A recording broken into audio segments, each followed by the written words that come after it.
கன்னியாகுமரி மாவட்டம் நாகர்கோவில் பகுதியில் மின்சாரம் தாக்கி கணவன் மனைவி ஆகிய இருவரும் உயிரிழந்துள்ளனர். நாகர்கோவில் பகுதியில் வசிக்கும் நீலா என்பவர் துணியை காயப்படுவதற்காக வீட்டின் பின்புறம் சென்றுள்ளார். அப்போது கம்பியை தொட்டபோது மின்சாரம் தாக்கி நீலா கூச்சலிடவே அவரை காப்பாற்ற அவரது கணவர் ரத்தினமணி சென்றுள்ளார். ஆனால் அவர் மீது மின்சாரம் பாய்ந்ததில் கணவன் மனைவி இருவரும் தூக்கி வீசப்பட்ட நிலையில் அக்கம் பக்கத்தினர் அவர்களை மீட்டு மருத்துவமனையில் சேர்த்தனர். அங்கு அவர்களை பரிசோதித்த மருத்துவர் ஏற்கனவே இருவரும் உயிரிழந்து விட்டதாக தெரிவித்தார். ஈரோடு மாவட்ட ஆட்சியர் அலுவலகத்தில் தமிழ்நாடு சுற்றுச்சூழல் பாதுகாப்பு இயக்கம் மற்றும் தமிழக விவசாயிகள் பாதுகாப்பு சங்கத்தினர்கள் தமிழ்நாடு சுற்றுச்சூழல் தாக்க மதிப்பீட்டு ஆணையத்தில் உள்ள அதிகாரிகளை கூண்டோடு பணி நீக்கம் செய்ய கோரி புகார் மனு அளித்தனர். தொடர்ந்து பேசிய தமிழ்நாடு சுற்றுச்சூழல் பாதுகாப்பு இயக்கத்தின் செயற்பாட்டாளர் முகிலன், கடந்த 3 ஆண்டுகளாக தமிழ்நாடு சுற்றுச்சூழல் துறை மிகவும் லஞ்ச லாவண்யத்துடன் செயல்பட்டு வருவதாகவும் சுற்றுச்சூழல் சீரழிவுக்கு உறுதுணையாக இருந்து வருவதாகவும் குற்றம் சாட்டினார். எனவே அவர்களை கூண்டோடு பணி நீக்கம் செய்ய விடிய அரசின் லஞ்ச ஒழிப்புத்துறை நடவடிக்கை எடுக்கவும் வலியுறுத்தினார். லஞ்சத்தில் ஊறி திளைக்கும் மாநில சுற்றுச்சூழல் தாக்க மதிப்பீட்டு குழுமத்தில் இருக்கக்கூடிய தலைவர், உறுப்பினர், செயலர் மற்றும் அதனுடைய டெக்னிக்கல் டீம் என்று சொல்லக்கூடிய SES என்று சொல்லக்கூடிய அனைவர் மீது உடனடி நடவடிக்கை எடுக்க வேண்டும். அவர்களை பணி நீக்கம் செய்து புதிதாக நேர்மையான அதிகாரிகளை போட்டு தமிழ்நாட்டிற்கு ஒரு நேர்மையான நடைமுறையை செய்ய வேண்டும் என்று கேட்டுக்கொள்கிறோம்.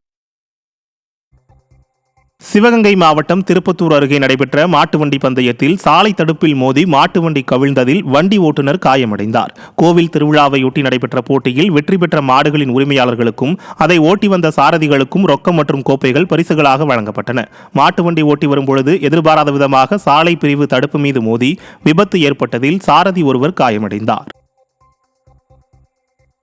தஞ்சாவூர் மாவட்டம் பட்டுக்கோட்டை பகுதியில் ரயில்வே சுரங்கப்பாதை அமைப்பதற்கு எதிர்ப்பு தெரிவித்து பொதுமக்கள் சாலை மறியலில் ஈடுபட்டனர். மேலும் இந்த ரயில்வே சுரங்கப்பாதை அமைப்பதற்காக அந்த பகுதியில் செயல்பட்டு வரும் ரேஷன் கடை, நகராட்சி கழிவறை மற்றும் குடிநீர் சுத்திகரிப்பு நிலையத்தையும் இடிக்கப் போவதாக எந்தவொரு ஆய்வும் செய்யாமல் RDO மற்றும் பட்டுக்கோட்டை நகராட்சி ஆணையர் ஆகியோர் ஆணை வழங்கியுள்ளனர். இதற்கு எதிர்ப்பு தெரிவித்து 23வது வார்டு பொதுமக்கள் சுரங்கப்பாதை பணியை கைவிட்டு அந்த இடத்தில் ரயில்வே கேட் அமைத்து தர வேண்டும் என சாலை மறியலில் ஈடுபட்டனர். காஞ்சிபுரம் மாவட்டம் மணிமங்கலம் அருகே விவசாய கிணற்றில் தவறி விழுந்த 5 வயது சிறுவன் நீரில் மூழ்கி உயிரிழந்த சம்பவம் அப்பகுதியில் சோகத்தை ஏற்படுத்தியுள்ளது. வடமேல்பாகம் கிராமத்தைச் சேர்ந்த பூப்பறிக்கும் தொழிலாளியான சுரேஷின் 5 வயது மகன் புகழழகன் தோட்டத்தில் விளையாடி கொண்டிருந்த போது தவறி கிணற்றுக்குள் விழுந்து உயிரிழந்தான். இந்த சம்பவம் அப்பகுதியில் பெரும் சோகத்தை ஏற்படுத்தியிருக்கிறது. காஞ்சிபுரம் மாவட்டம் சுங்குவார் சத்திரத்தில் உள்ள சாம்சங் தொழிற்சாலையில் ஊதிய உயர்வு, தொழிற்சங்க அங்கீகாரம் உள்ளிட்ட கோரிக்கைகளை வலியுறுத்தி ஊழியர்கள் தொடர் வேலை நிறுத்த போராட்டத்தில் ஈடுபட்டுள்ளனர்.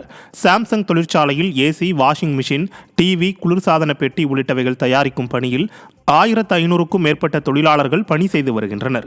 இந்த நிலையில் ஊழியர்களின் பல்வேறு கோரிக்கைகளை வலியுறுத்தி சாம்சங் தொழிலாளர்கள் 1000க்கும் மேற்பட்டோர் CITU சார்பில் காலவரையற்ற போராட்டத்தில் ஈடுபட்டனர். தூத்துக்குடி மாவட்டம் திருச்செந்தூர் நகராட்சிக்குட்பட்ட தோப்பூர் பகுதியில் அமைந்துள்ள பாதாள சாக்கடை சுத்திகரிப்பு நிலையத்தை அகற்றக் கோரி கிராம மக்கள் நகராட்சி அலுவலகத்தை முற்றுகையிட்டு போராட்டத்தில் ஈடுபட்டனர். பாதாள சாக்கடை திட்ட சுத்திகரிப்பு நிலையத்திலிருந்து துர்நாற்றம் வீசுவதாகவும் கழிவுநீர் கிராமத்திற்குள் புகுவதால் நிலத்தடி நீர் மாசடைவதாகவும் அவர்கள் குற்றம் சாட்டினர். போராட்டக்காரர்களை போலீசார் தடுத்து நிறுத்தியதால் இரு தரப்பினரிடையே தள்ளுமுள்ளு ஏற்பட்டது. விடிய ஆட்சியில் கோரிக்கைகளை ஏற்க மறுப்பதாக பொதுமக்கள் குற்றம் சாட்டுகின்றனர். விடிய ஆட்சியில் சாலைகள் தான் குண்டும் குழியுமாக இருக்கிறது என்றால் அரசு அலுவலகங்களும் குண்டும் குழியுமாக காட்சியளிக்கிறது. திருவள்ளூர் மாவட்டம் திருத்தணி வட்டாட்சியர் அலுவலகத்தில் உள்ள டைல்ஸ் கற்கள் பெயர்ந்து பொதுமக்களின் கால்களை பதம் பார்த்து கொண்டிருக்கிறது. டைல்ஸ் கற்கள் பெயர்ந்து 1 மாதத்திற்கும் மேல் ஆகியும் சரி செய்யப்படவில்லை. அரசு அலுவலகத்தையே கண்டுகொள்ளாத விளம்பர அரசு மக்களின் கோரிக்கையை எப்படி கவனிக்கும் என பொதுமக்கள் கேள்வி எழுப்பியுள்ளனர். திருப்பூர் மாவட்டம் பல்லடம் அருகே அரசு மேல்நிலைப் பள்ளியின் வகுப்பறைக்குள் நல்லபாம்பு ஒன்று புகுந்ததால் மாணவ மாணவிகள் அலறியடித்து வெளியே ஓடினர். பல்லடத்தை அடுத்த கரடிவாவியில் SLNM அரசு மேல்நிலைப் பள்ளியில் மாணவர்கள் பயன்படுத்தும் மேசையிலிருந்து பாம்பு ஒன்று வெளியே வந்திருக்கிறது. இதனால் மாணவர்கள் அலறியடித்து வகுப்பறையை விட்டு வெளியேறிய நிலையில் தகவலறிந்து அங்கு வந்த பாம்பு பிடி வீரர் பதுங்கியிருந்த பாம்பினை பாதுகாப்பாக உயிருடன் மீட்டார். இந்த சம்பவத்தால் பள்ளி வளாகத்தில் சிறிது நேரம் பரபரப்பு ஏற்பட்டது. வேலூர் மாவட்டம் குடியாத்தம் அருகே குண்டும் குழியுமாக இருக்கும் சாலையை சீரமைத்து தரவில்லை என்றால் குடும்ப அட்டை, ஆதார் உள்ளிட்டவற்றை அரசிடம் ஒப்படைப்போம் என கிராம மக்கள் எச்சரிக்கை விடுத்துள்ளனர். கம்பவாரான்பட்டி கிராமத்தின் பிரதான சாலை மின்விளக்கு வசதியின்றி குண்டும் குழியுமாக காணப்படுவதாகவும், இந்த அவலம் குறித்து விடிய அரசின் அதிகாரிகள், சட்டமன்ற உறுப்பினர் உள்ளிட்டவர்களிடம் மனு அளித்தும் பலனில்லை என்றும், உடனடியாக அதை சரி செய்து தராவிட்டால் வருகிற உள்ளாட்சி தேர்தலை புறக்கணித்து ஆதார் அட்டை, வாக்காளர் அட்டை, குடும்ப அட்டைகளை விடிய அரசின் மாவட்ட ஆட்சியரிடம் ஒப்படைக்க உள்ளதாக கிராம மக்கள் ஆவேசத்துடன் கூறியுள்ளனர். இந்த குழி பள்ளம் இருக்கிறதுனால ஒரு பிரசவத்துக்கு ஒரு ஹாஸ்பிட்டலுக்கு கொண்டு வரமாட்டோம், பாதிக்கப்படுறோம்.